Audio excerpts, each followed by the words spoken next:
Hi guys, thanks for coming back, checking out this video. This one is about the musical alphabet, and I just wanted to also show you the notes on the low E string, which I think is very important to at least know these notes, because then you can then determine other notes on the guitar neck anywhere. So the musical alphabet is pretty much A through to G, and what I've shown you previously is the open notes and the chords. Now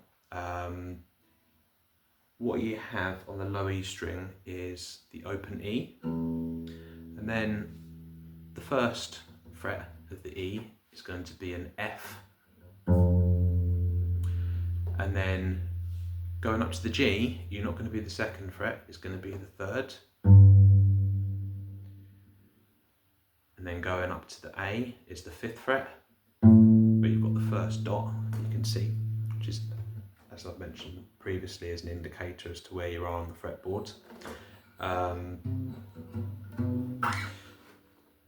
But also to note, if we want the full musical alphabet, then what we've got is, after each note, you have got either a sharp or a flat. Now the sharp is basically a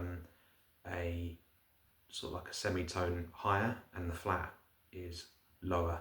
So when you're tuning in the guitar, if someone says that that note sounds a bit flat, then what you want to do, you want to tighten it, turn it to make it sharper. Whereas if they say the note's too sharp, you want to loosen it, which makes it a bit flatter when you're tuning the guitar. So what we have, as I've mentioned, is after every note is either a sharp or a flat. Pretty much all of them, apart from the E and the B, is going to have a flat. E and B, a sharp, sorry, E and B will have a flat.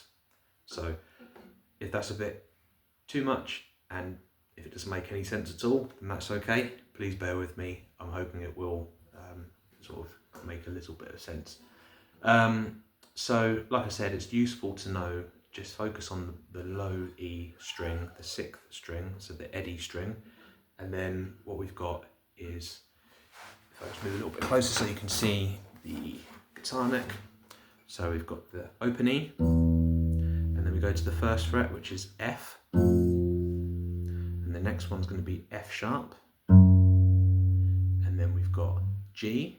And then the next one's G sharp. And then after that, the first dot is A. And that's the equivalent of going to the next string. So that's why I was saying, if you tune in by ear, going up to the fifth fret, if both the strings, the E and the A, sound the same, they do to my ear, then they're in tune,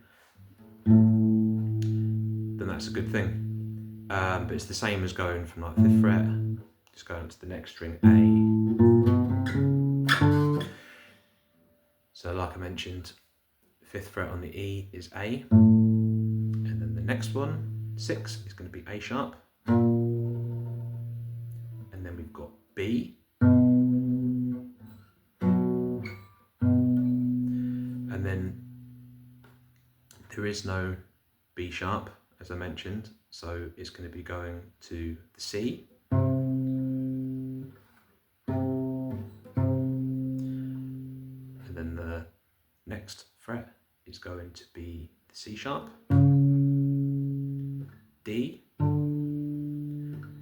D sharp, and then on my guitar I've got 2 dots here, and this is back to E, which is the same, but just a semitone higher than an E on the low string, but it is exactly the same.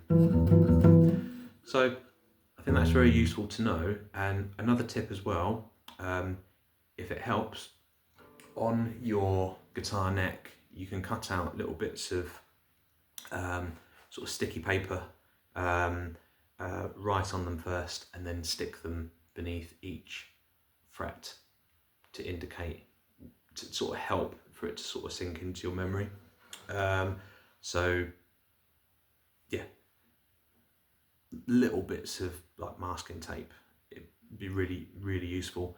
And then you can work out what are the flats, what are the sharps, where you are on the board. And then if someone says to you, oh, can you show me where the C note is, then you can look on your board, on your neck, sorry, and then you can then work out where the C is.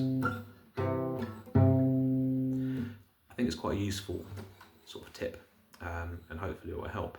So yeah, feel free to give it a go. Please, I understand that it's very confusing and might have been a bit overwhelming, so please take your time with it. Please rewatch this again, and please like, subscribe and comment in the comment section below, and I will respond and yeah, do my best to help you out. So thanks very much, guys. I will see you next time.